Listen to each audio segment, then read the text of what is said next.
Welcome back, but today I'm excited to unveil the Tech Talks Network.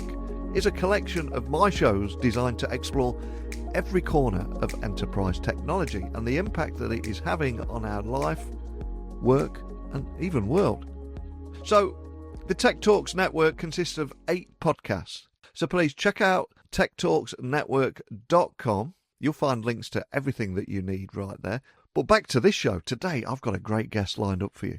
Thomas is going to take me on a journey behind the scenes of CloudTility, a self-service multi-tenant platform that is purpose-built for managing data protection and object storage across a mix of vendors and infrastructure.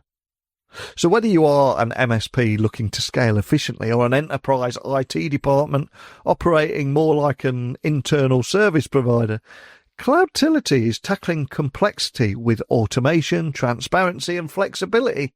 Most importantly, though, without compromising on sovereignty or control.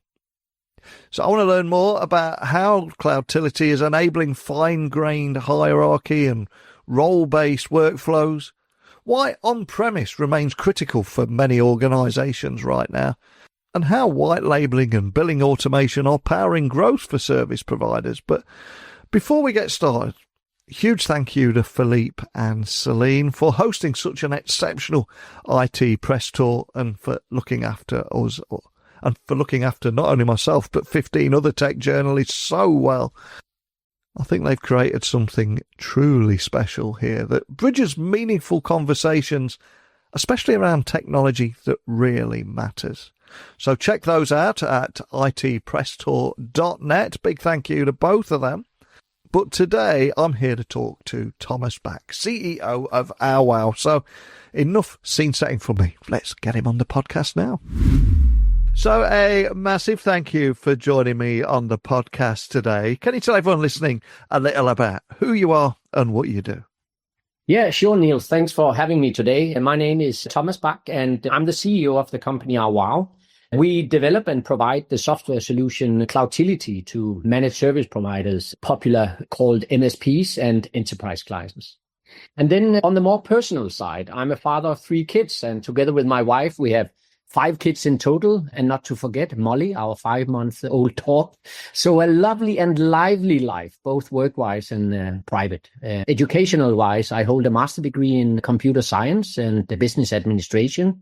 And on the side, I'm a volunteer chairman of the board of one of our local gymnastics clubs. Wow, I feel quite inadequate now talking to you because not only do you spin a lot of plates there, an incredibly busy family man, and not to mention you're somewhat of a tech leader, I can testament to your gymnastic capabilities, having seen you do a presentation at the IT press tour, which you concluded with a handstand, nevertheless, which I think my days of doing that are long gone. So something you're very passionate about, right? Oh, definitely. Very passionate. And, I have ended a few sessions in my life stating that we are willing to do handstands and flips for you to make our customers happy. And then I do a flip or do a handstand on stage. So, yeah.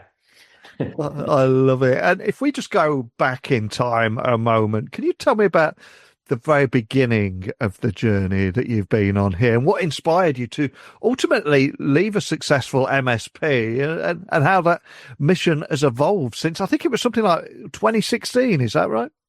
That's true. But yeah, you're right. Actually, I think we should go all the way back to the year 2006. I was working as a channel manager for a service provider, which delivered data protection services. And I found that a lot of my time was spent, more or less on as an order taker, handling a lot of practical stuff in the process of setting up new channel partners and their end customers. So with my educational background and then the, practical challenges that I saw in my job for myself and most of the channel partners I worked with, an idea kind of took form. So I sat down in my home, and I architectured a web-based software solution which would empower our channel partners and their end customers with, a multi-tenant self-service portal solution that would sit on top of enterprise-class data protection technology. At the time, that was IBM Tivoli Storage Manager, TSM. It's now called IBM Storage Protect. So, to be able to kind of have the order taking part of the solution, given out as self-services rather than me being that order taker. So I talked to management of the company I worked for about this idea, but they were not really ready and prepared to invest. And also they mentioned that things were going rather well, which was true. So I actually quit my job, and together with two partners, I co-founded an MSP business with a vision of bringing IBM Storage Protect, or enterprise class data protection, to market as a service to small and mid-sized companies, and of course also the large enterprises. But the idea here would actually take IBM Storage Protect into markets where they didn't have a footprint before this, the small and mid-sized companies. The business here, the MSP business that I co-founded, actually became very successful and was finally acquired in 2016. The buyer of the company did not have and did not want software and software development in-house.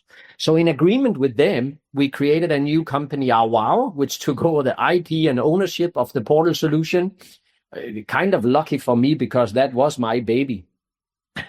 A license agreement was formed between Auwau and the MSP company, and this was kind of the start of the new adventure, Auwau. And since 2016, we have done a lot of work to make CloudTility the perfect tool for any type of MSP and any type of enterprise. Our different customers, they do things differently. And hence we have developed the CloudTility with lots of settings, which allows our customers, the MSPs and enterprises, to set up processes and automation aligned with the way that they run their businesses. Additionally, we have expanded our family of supported technologies in CloudTility. Neil, I mentioned IBM Storage Protect, and that's where we started. But now CloudTility additionally supports data protection technologies such as Rubrik, Cohesity, and the new one, IBM Storage Defender Data Protect, as well as a couple of S3 object storage technologies. One is Point Archival Gateway, and the other one is IBM COS, stands for IBM Cloud Object Storage. So I think that's really, that's the story and the background of, coming from the MSP space and moving into, in an independent software vendor and software in general.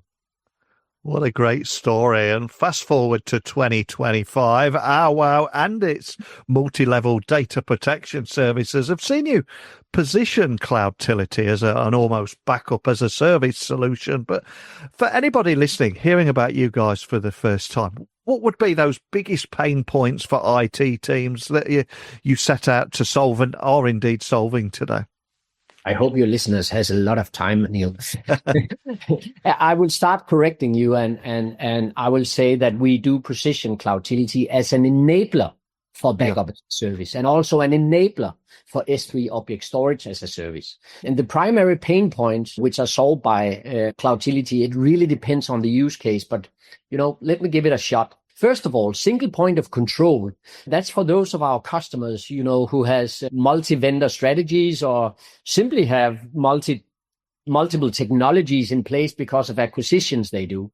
CloudTility will help, with unifying processes and reporting and self-service across the different vendors as a single point of control, or you might say a single pane of glass. Next, we know for sure that MSPs often struggle with multi-tenancy, how to segregate their different customers, partners, resellers, departments of customers, and more business units, and at the same time consolidating their data and consumption in a centralized and shared infrastructure.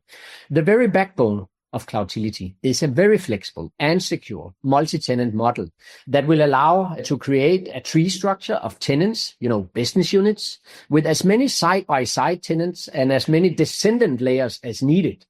So in CloudTility, it's not a problem to reflect the infrastructure of a global company that has a presence in multiple countries, where they have multiple departments with multiple server groups, etc. In the same way, CloudTility is capable of reflecting a partner and reseller strategy of an MSP. The MSP can create all of their partners who can now log in and deliver backup and S3 object storage to their customers in their own names and brands. What else do we solve? I would say we solve the challenge of self-service, and that is a challenge.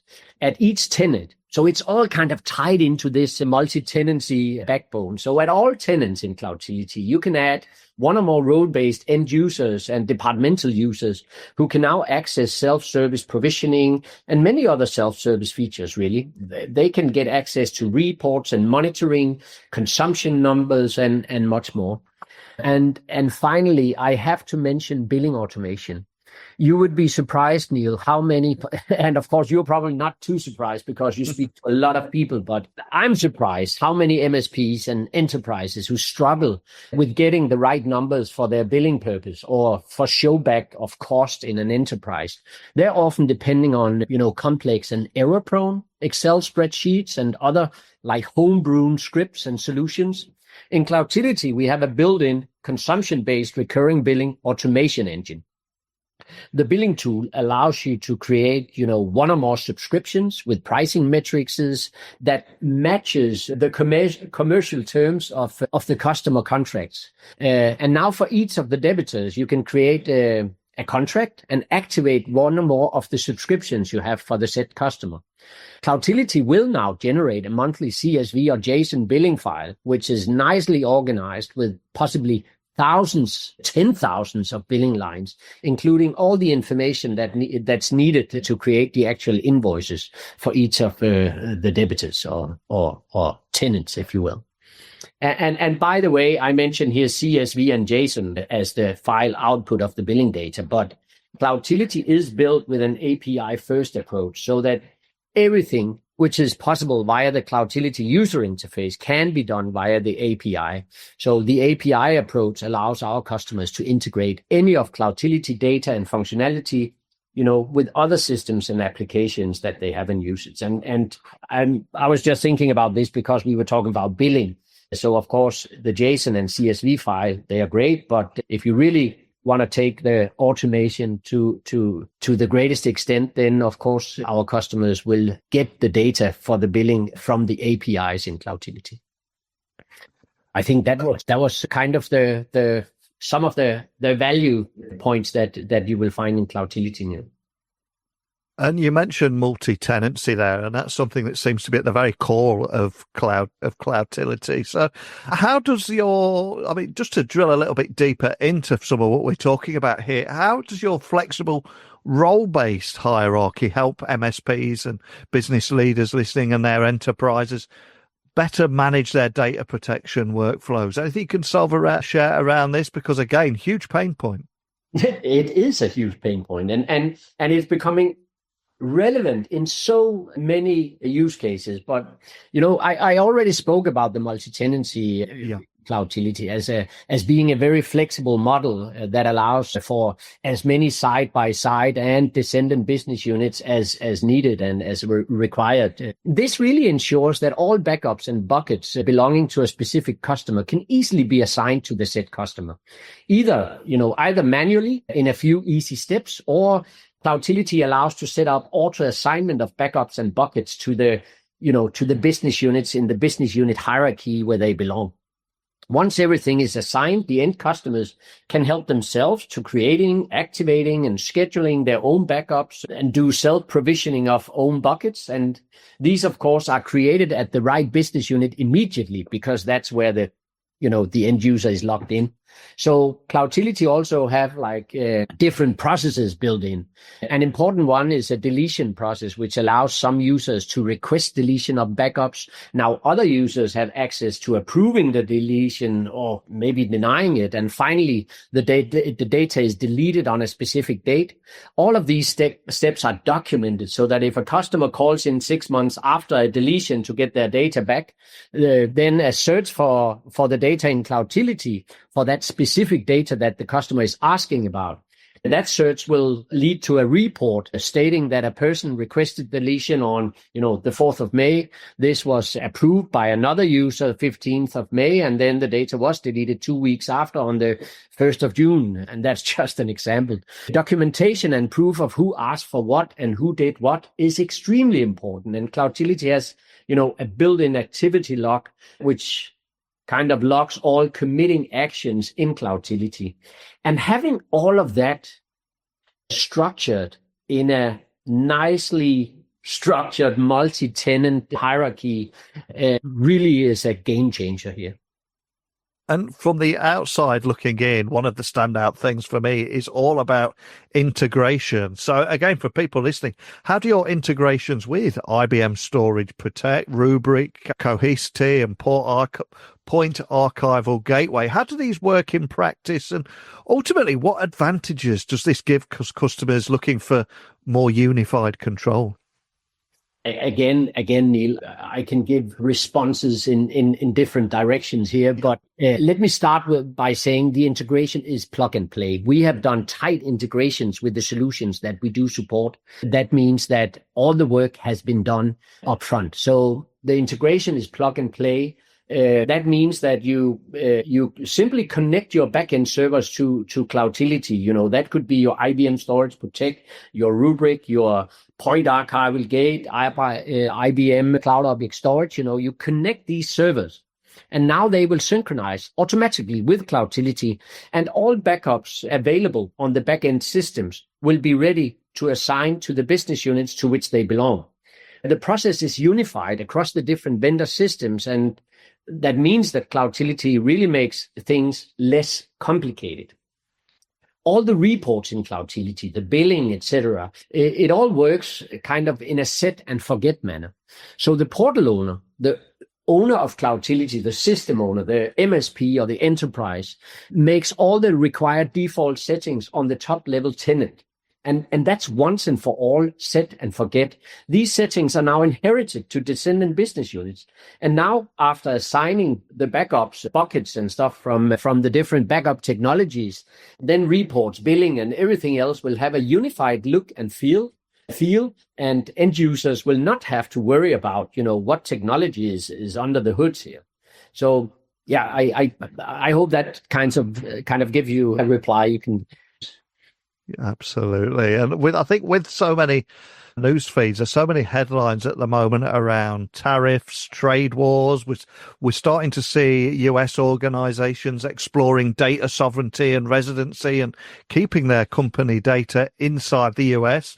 Some are saying that European nations might do the same. And of course, many of your customers will prefer on-prem deployments over SaaS. There's so much going on here. So can you tell me a little bit on how you see data sovereignty, control and residency, and why they still matter, if not matter more than ever in today's cloud-first world? That is true. And we do have a SaaS offering, but as you mentioned, almost all of our customers, they prefer and they require to download and install CloudTility on-prem in their own data center. I think in our case, it's because that in many cases, our customers are the public or private cloud providers, and they need to live up to certain promises and SLAs with their customers. So with an on-prem installation, they benefit from guaranteeing their customers that all of the customer data lives in the data center of the service provider and is not scattered around in the hands of multiple third-party partners. I think the global, the global threat of cybercrime is bigger than ever before, and service providers and enterprises, they really need to be in control, and they need to ensure the data is often not leaving a certain geographical area, I would say. And hence, in some cases, are not leaving their data center. Yeah. 100% with you. And another thing, CloudTility also includes built-in reoccurring billing, white label branding, which I know is also going to be attractive, and REST API. But collectively, how do you see these features supporting MSPs in helping to scale their services and ultimately growing revenue streams? Because I think we very often get distracted by the technology, but it's the ROI of that tech project. That's what gets the projects over the line, isn't it? Yeah. I mean, in our case, CloudTility really helps turning your investment in data in data protection infrastructure, turn that around, becoming a revenue engine. The OEM feature, as an example, it really helps our MSPs to get to customers belonging to someone else. Well, not by stealing the customers, but merely working together with someone else, which could be, a journaling system provider for the dentist or someone working with the doctors, the lawyers, and so on. By setting up someone else, these partners with, a branded tenant in CloudTility that has their logo and their colors and their whatever, and a cost price from the top level service provider. Now these partners can log in, they can create their own customers and utilize the very same billing tool to automate the billing of their own customers. So all in all, the end customers, that belongs to somebody else, if you look at it from the service provider perspective, these end customers will be happy to get a solution with the look and feel of their preferred IT partner. And the IT partner don't necessarily have the right infrastructure, have the right skills, have the right data center facilities to run a data protection facility. So they are happy that there is someone, the MSPs, with the skills here and with the technology here and with the CloudTility here that enables them to kind of get a login to provide the MSP solution as if it was there. Love that. And also, on the IT press tour, you've described CloudTility as somewhat as an umbrella platform, and as data protection needs diversify. I'm curious, how do you decide which technologies you're going to support next, and what role do things like customer conversations, customer requests, what role does that play in maybe shaping your future roadmap? Yeah, Neil, in our case, the customer is king or queen. We focus our development roadmap on customer requests. I mean, of course, the whole idea of CloudTility and a lot of the functionality in CloudTility, it comes from us and the many, many years of experience and dialogues with clients, which has given our team, my great colleagues in Auwau development, a very innovative type of thinking. But we do try to develop as much as possible from the requests that comes from our customers. And then, of course, we take these requests from the customers and we tweak them a bit, and we give them a bit of that extra flavor and extra innovative thought that makes the customer go, "Oh, wow," when it's delivered back to the customer. And maybe I would just mention our name, Auwau, AUWAU, right? So it's automation, and always with that wow factor in mind. And we actually mean it when we, take in everything we do. We try to turn it and flip it in a way so that it gets this wow factor. And from your work with universities, government agencies and financial service providers, you cover a lot of ground here. And again, I'm curious, from everything that you're seeing and hearing and talking about, are you noticing any patterns in how organisations are maybe rethinking backup reporting and self-service expectations this year? What are you seeing and hearing? Oh, yeah. We started this adventure on the MSP side of the table. And over the years, we have seen that the IT departments of the enterprise organizations, as you mentioned, more and more are becoming internal managed service providers, with the exact same needs for internal billing, departmental end user self-service and self-provisioning, and really all of what the real MSPs and hosting providers do. And therefore, CloudTility has become more and more relevant for enterprise clients.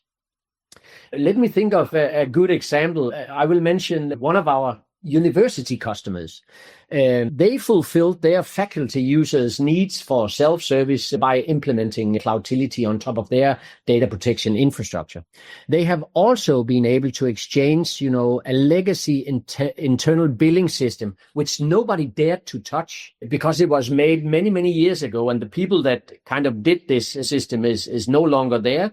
So CloudTility enabled them to kind of get rid of that legacy system. And finally, because they have invested in a scalable data protection service setup, they are now providing backup services to some external customers like other universities and other educational institutions. And yeah, it's kind of, it is an ever-changing market, this, and yeah. It's funny to see, and it's exciting to see how things change in this space. It really is. And for anybody interested in reading a little bit more about Auwau, about CloudTility, and maybe even carrying on a conversation with your good self there, where would you like to point everyone listening? Well, come visit me in Copenhagen, Neil. You're invited as well. Or if that's not possible, then go to auwau.com, our website. You will find explainer videos and other material, and also a link to our YouTube channel where we have more videos. And even better, maybe for your listeners, Neil, send me a direct email on TBA, to be announced, at auwau.com. And I'll be happy to, set up a live demonstration, a live demo, or anything else needed to kind of evaluate a possible partnership. Love it. Well, I will add all the links you mentioned, including one of your videos. I'll add that to the show notes so people can check out all things that we've talked about today and get to learn a little bit more about everything that we've discussed. And I will also take you up on your offer. Next time I'm in Copenhagen, I'll be the guy outside Tivoli Gardens with a cup of glug, and we'll have a good chat there. Hopefully we can meet again soon. But I look forward to that, Neil. You are definitely invited also for a cup of coffee on my private terrace here. Awesome. Well, thank you so much for joining me today, and I look forward to the next time we speak. Thanks again. Thanks, Neil. So a big thank you to Thomas for sharing the story behind Auwau and the innovation driving CloudTility. I think it's so important, especially in a world where data protection is more fragmented than ever. And his approach to simplifying control, billing and user access across multiple vendors, all while respecting the need for data sovereignty, is one that businesses are starting to wake up to. And, of course, a final shout-out to the wonderful Philippe and Celine once again, because the IT Press Tour is far more than just a series of briefings. It really is like I feel it's a one-of-a-kind experience where global innovation meets real-world conversation.